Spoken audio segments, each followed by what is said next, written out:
पीछे कई कारण हो सकते हैं। इसमें एक है आपका पानी की मात्रा कम या ज़्यादा होना, यानी कि धान में कई बार ज़्यादा पानी खड़ा हो जाता है लगातार, और कई बार किसान भाई पानी को ज़्यादा सुखा देते हैं, ज़मीन फट जाती है, तो इस वजह से भी पीलापन आ जाता है। इसके अलावा जो पानी की परत होती है उसके ऊपर काई आ जाती है, यानी कि हरी काई की एक लेयर बन जाती है पानी की सतह के ऊपर, जिसके कारण पौधे की जड़ों तक ऑक्सीजन और जो सूर्य की धूप होती है वो नहीं जा पाती, जिसकी वजह से धान में पीलापन आ जाता है।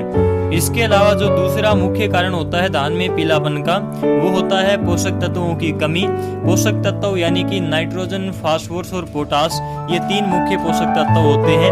इसके अलावा कुछ अन्य सूक्ष्म पोषक तत्व होते हैं जैसे कि जिंक, सल्फर और आयरन, तो इनकी कमी के कारण भी धान में अक्सर पीलापन देखने को मिलता है।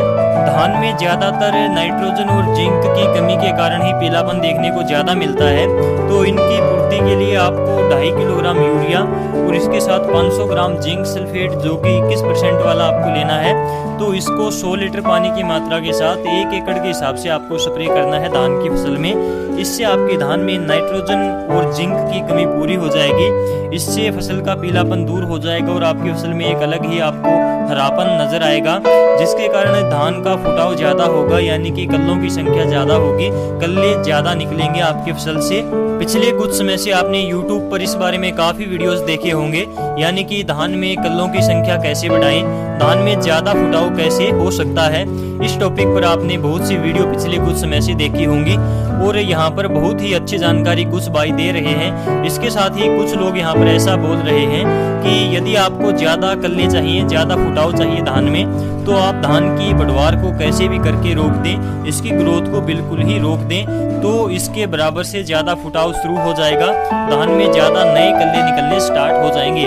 लेकिन ये बिल्कुल ही गलत है, इसका कोई आधार नहीं है, क्योंकि यदि पौधे की ग्रोथ रुक गई तो नया फुटाव होने का कोई चांस नहीं है, पौधा पीला पड़ जाएगा। तो ऐसा बिल्कुल भी ना करें। आप इस बारे में खुद ही सोच कर देखें, क्या ऐसा हो सकता है कि किसी भी पौधे की ग्रोथ को यदि आप रोक देते हैं तो उसमें क्या नया फुटाव हो जाएगा।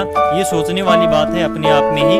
जब पौधे में ग्रोथ होगी, बढ़वार होगी, तभी नया फुटाव होगा, यानी कि नए कल्ले निकलेंगे। इस बात का आप ध्यान अवश्य रखें। इसके बाद में हमारा अगला जो पॉइंट है वो यही है कि यदि आपके धान में अच्छी ग्रोथ है, यानी कि पीलापन बिल्कुल भी नहीं है, और आपकी फसल जो है, आपका धान जो है वो बढ़वार पर है, तो आप इसमें कौन से उपाय करें जिससे आपकी फसल में ज्यादा फुटाव हो और कल्लों की संख्या ज्यादा हो जाए, यानी कि नए कल्ले ज्यादा निकले। तो इसके लिए आपको जो है फट्टे वाला तरीका ही यूज करना चाहिए, यानी कि जो पाटा लगाते हैं खेत में, इस प्रकार से आपको फट्टा लगाना चाहिए, पाटा लगाना चाहिए। ये अपने आप में कारगर उपाय है ज्यादा कल्लों के लिए। दोस्तों, आज के इस आधुनिक समय में बहुत से किसान भाइयों ने growth promoter, growth regulator, growth tonic के नाम पर बहुत से प्रोडक्ट के चक्कर में पड़कर इस तकनीक को भुला दिया है, जो कि बिल्कुल ही कारगर तरीका था, बहुत ही जो है बेहतरीन तरीका था और बिल्कुल ही फ्री का तरीका था अपना उत्पादन बढ़ाने का, ज्यादा फुटाव, ज्यादा कल्ले लेने का। और बहुत से किसान भाई आज भी इस तकनीक को अपना रहे हैं और इसका फायदा उठा भी रहे हैं। तो चलिए, इसके बाद में बात आती है कि फट्टा या फिर पाटा लगाते समय कौन कौन सी सावधानियां रखें, कौन कौन से तरीके अपनाएं जिससे कि आपको इससे अच्छा रिजल्ट मिले। तो सबसे पहला जो है कि जब आपकी फसल जो है 25 से 30 दिन की हो जाए तो उस समय पर अपने खेत में पाटा लगाएं और इसका वजन इस प्रकार से रखें कि इसके पीछे पीछे पौधे तुरंत ही आपके खड़े हो जाएं, यानी कि पौधे को एक हल्का सा झटका लगे और पौधे को ज़्यादा नुकसान भी ना हो, पौधा जो है दोबारा से पीछे से खड़ा हो जाए। जैसे ही उसके ऊपर से पाटा गुजरता है, फट्टा गुजरता है, पीछे पीछे पौधे आपके जो हैं वो खड़े होते रहने चाहिए। तो इस प्रकार से आपको इसका वजन रखना होता है।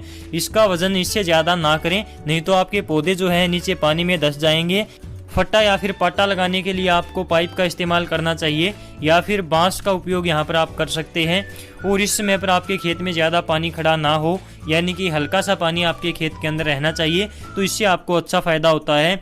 और यदि इसके फ़ायदे की यदि हम बात करें तो फट्टा लगाने से आपके खेत के अंदर जो काई होती है, जो ऊपरी पानी की ऊपरी सतह के ऊपर काई जम जाती है, तो वो काई जो है तुरंत ही हट जाती है। फट्टा लगाने से काई इधर उधर हो जाती है और आपके पौधे की जड़ों तक जो है धूप जाती है, ऑक्सीजन की सप्लाई हो जाती है, जिससे उसकी ग्रोथ जो है अच्छी होती है और फुटाव उसमें अच्छा आता है। पौधे की जड़ों में धूप के कारण एक विशेष प्रकार की गर्माहट पैदा होती है, जिससे कि नया अंकुरण होता है, नया फुटाव होता है, नए कल्ले आपके निकलते हैं।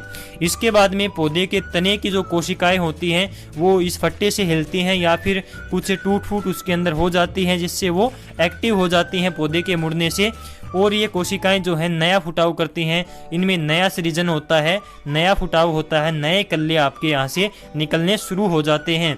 इसके बाद में आपको फट्टा लगाने से एक और फ़ायदा होता है, जैसे कि आपके जो धान की फसल के ऊपर कीट होते हैं उन्होंने अंडे दिए हुए होते हैं, तो जैसे ही आप पाटा लगाते हैं, जैसे ही आपकी पौधा जो है वो पानी के अंदर जाता है तो पौधा पूरी तरह से धुल जाता है और जो कीट होते हैं, जो अंडे होते हैं वो पानी में ही रह जाते हैं।